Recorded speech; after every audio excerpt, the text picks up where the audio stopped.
Hello, I'm Jane Pfeiffer, founder and president of Fieldtrip. Thanks for watching and welcome to this week's edition of Mission Multiplier. Fieldtrip is an organization that helps nonprofits close the gap between the people they serve and the mindsets and lifestyles of the people that have the resources to help, but just may not yet have the empathy or understanding to step forward and do so. And when you close that gap, you create a mission multiplier. So today we're going to talk about the need to rebrand and when do you know it's time to rebrand? Well, let's start with the big guys. What's one thing that Nike, Apple, Google, Facebook all have in common? Yeah, you could say it's the size of their bottom line. They're global organizations. But actually, it's that they started small. And when you start small, you have to have a brand. But so many things change over time and with experience. So these organizations kept up with the time and their own growth and now have some of the most recognizable brands. When you say the word brand, many people think of it as just your logo, this visual mark that defines you. Well, that's like saying your personal image or reputation is based solely on the shoes that you wear. Now, I like a good pair of shoes, but I would like to think that my personal brand is a lot more than just that one visual piece. So the brand encompasses both that visual identity and the intangible feelings that come around the brand.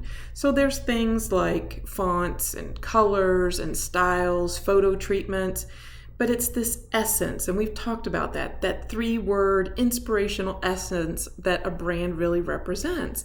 And unless you have all the elements defined and working for you, it's really maybe just as simple as a logo and a guideline document that you have in a folder somewhere. That's not a true living brand. So let me tell this story through the lens of my own experience in rebranding the agency. When I started, I really had much smaller ambitions.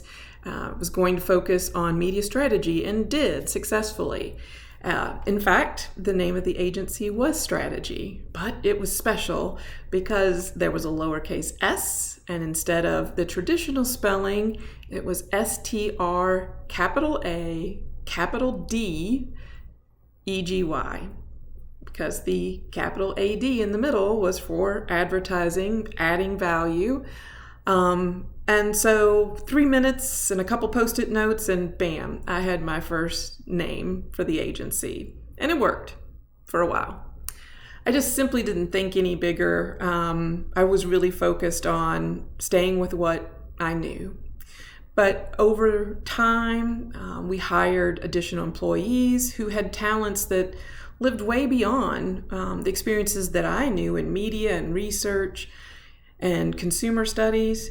And so we opened our doors to different opportunities. And that's when I fell madly and passionately in love with branding.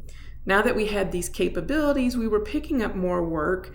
Our media capability stayed in place, but now they were activating the brands that we built. So it was playing a different role. Not that it became less important, but that this branding work came first and then media took it out into the world.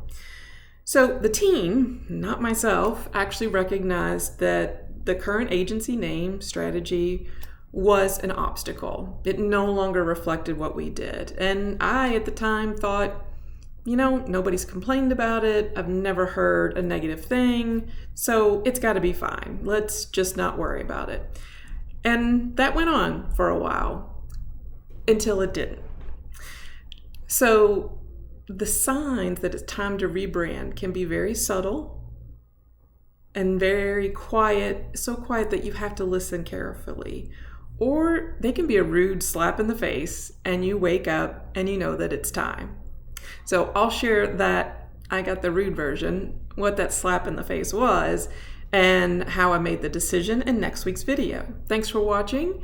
And to subscribe to this Mission Multiplier video series, just visit wearefieldtrip.com/nonprofits.